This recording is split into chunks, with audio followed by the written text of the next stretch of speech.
When Photoshop becomes laggy, it can be frustrating and make your work difficult to complete. Here are 3 things you can do to fix it. Step 1. Step 2.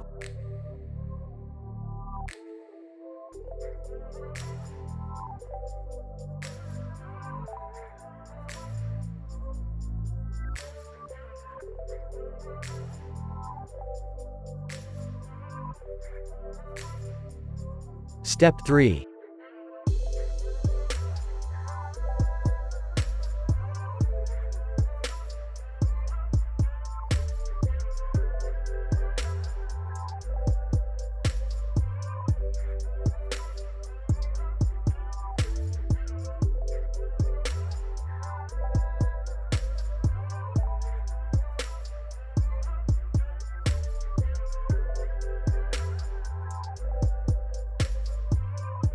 Now, let's open Photoshop again and enjoy.